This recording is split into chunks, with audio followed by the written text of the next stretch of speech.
History is filled with examples of long-lasting royal or imperial dynasties that had a relatively stable line of succession from one generation to the next. For example, the Imperial House of Japan has been verified to have maintained an unbroken line of hereditary succession for at least 1,500 years.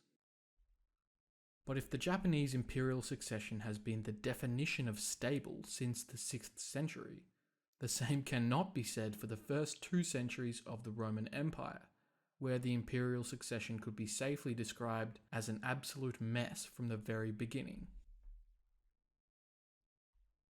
The empire got off to a great start under the first emperor Augustus, who ruled for 41 golden years. But there was one major problem.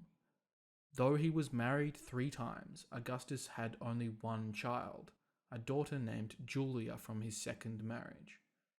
Fortunately, Julia produced 3 boys from 2 marriages of her own. 2 of these boys, Gaius and Lucius, were chosen as joint heirs to the empire and formally adopted by their grandfather, who brought them into his household so that he could personally prepare them for the rigors of imperial governance. Unfortunately, both Gaius and Lucius met untimely ends at the ages of 23 and 18 respectively. The third son, Agrippa Posthumus, was initially adopted by Augustus, but was later deemed unsuitable for imperial office based on his character and behavior, and was sent into exile. As his dream of passing his power on to a member of his direct bloodline now faded, Augustus was forced to turn to his estranged stepson Tiberius. When Augustus died in 14, it was Tiberius who assumed his imperial mantle. This brought the Claudian half of the so-called Julio-Claudian Dynasty to power. Tiberius actually already had an adult son named Drusus when he became emperor, and it is almost certain that Drusus would have succeeded his father had he not been poisoned by his own wife at the behest of her lover, the Praetorian prefect Sejanus. With his only son dead and his grandson, Tiberius Gemellus, just a child, Tiberius turned to the offspring of his nephew, the great general Germanicus. Nero and Drusus were elevated to joint heirs to the empire, and for a moment it looked like the future of the dynasty was secure. Unfortunately, a combination of Tiberius's increasing paranoia, the growing power of Sejanus, and intrafamilial tensions surrounding the untimely death of Germanicus in 19 led to first Nero and his mother Agrippina the Elder being sent into exile, while Drusus was later thrown into a dungeon. All 3 would die in their banishment. Having lost the heir and the spare, Tiberius at last turned to Germanicus's youngest son Gaius, better known to us as Caligula. Caligula was named joint heir with Tiberius Gemellus. Immediately after Tiberius's passing in 37, Caligula adopted Tiberius Gemellus, but before the year was out, he had ordered his new adopted son's execution. After disposing of Tiberius Gemellus, Caligula had no children of his own and did not adopt another, so when he was assassinated in 41, the machinations of the Praetorian Guard led his uncle Claudius to take up the imperial mantle.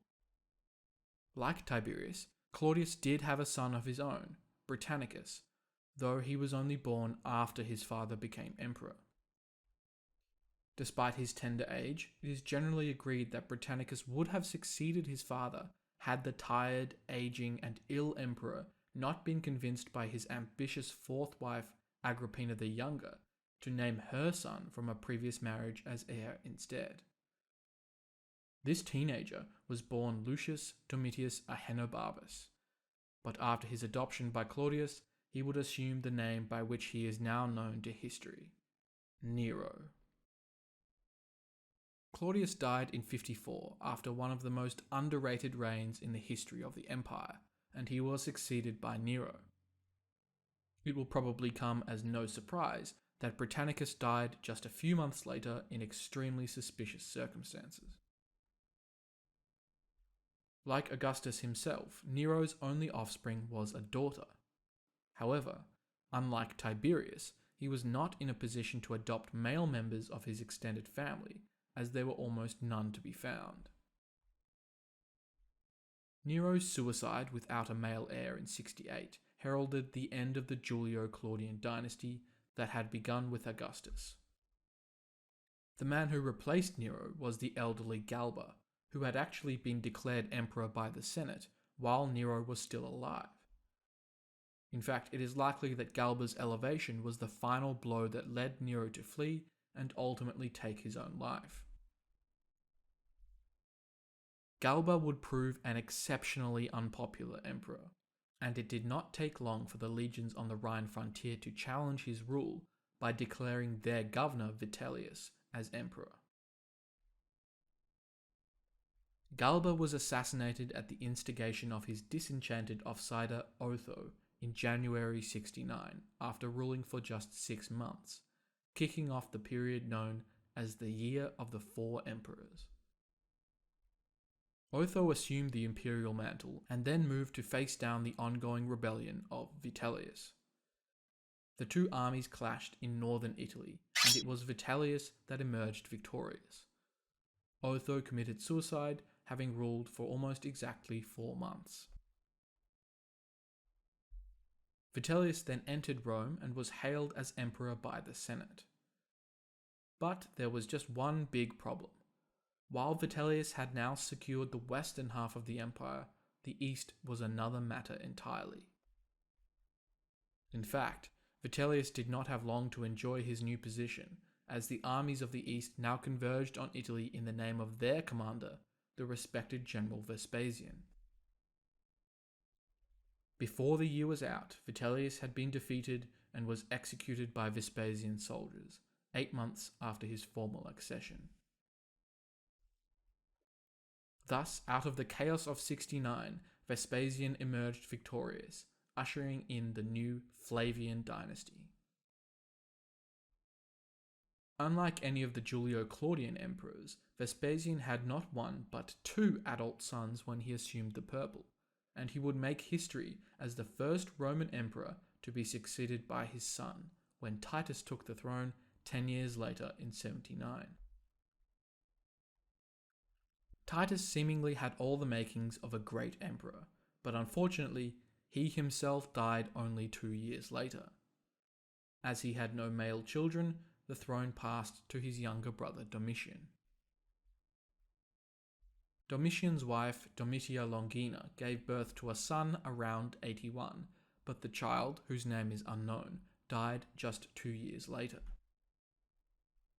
Domitian ruled for 15 contentious but somewhat misunderstood years until he was assassinated in 96, bringing the short-lived Flavian dynasty to an abrupt end. On the very same day, the Senate declared the vastly experienced but somewhat unremarkable Senator Nerva as the new emperor. Nerva was the first of the so-called 5 good emperors, though he would seem the odd man out in that distinguished group, since he reigned for just 16 crisis-plagued months. The childless Nerva's greatest achievement in office was adopting as his heir an incredibly capable and popular general by the name of Trajan. The transition from Nerva to Trajan in 98 without issue established what is now called the Nerva-Antonine dynasty. Trajan, rightly considered among the greatest emperors Rome ever had, ruled for 19 golden years, during which the empire reached its territorial peak and enjoyed unprecedented economic prosperity. However, if there was one blot on his stellar record, it was the remarkable lack of attention Trajan appears to have paid to the imperial succession. Like Nerva, Trajan had no children, but unlike his predecessor, he did not formally adopt a son until he was on his deathbed. The man in question was his only male relative, his cousin Hadrian. The circumstances around this apparent deathbed adoption are murky and not a little suspicious for reasons that we will not go into here. Whatever really happened, when Trajan died in 117, Hadrian assumed the imperial mantle as his adopted son, an outcome that was apparently orchestrated by Trajan's wife Pompeia Plotina. The character of Hadrian's reign was very different from Trajan's, but one thing they had in common was that Hadrian had no children, though, unlike his adopted father, this had more to do with Hadrian's homosexuality than anything else. Hadrian also differed from Trajan in that he made an effort to ensure a stable succession, not just for the next generation, but the one after as well. He first adopted Lucius Caionius Commodus as his heir, a choice that did not enjoy widespread support due to the man's notoriously frail health. After his adoption, he took the name Lucius Aelius Caesar. However, it seems that the person Hadrian really had his eye on was Aelius's intended son-in-law, a teenager by the name of Marcus Aurelius, who was already showing promising signs of the man he would become. Concerns about Aelius's health were grimly vindicated when he predeceased Hadrian in 138. Hadrian's next choice as heir was Marcus's uncle by marriage, a man known to us as Antoninus Pius. However, in return for adoption by Hadrian, Antoninus was required to adopt both Marcus and the young boy later known as Lucius Verus, the son of the late Aelius. To further cement the family ties, Marcus also married Antoninus's daughter Faustina. In 38, Hadrian finally died after a long, painful decline, and Antoninus assumed his place without issue.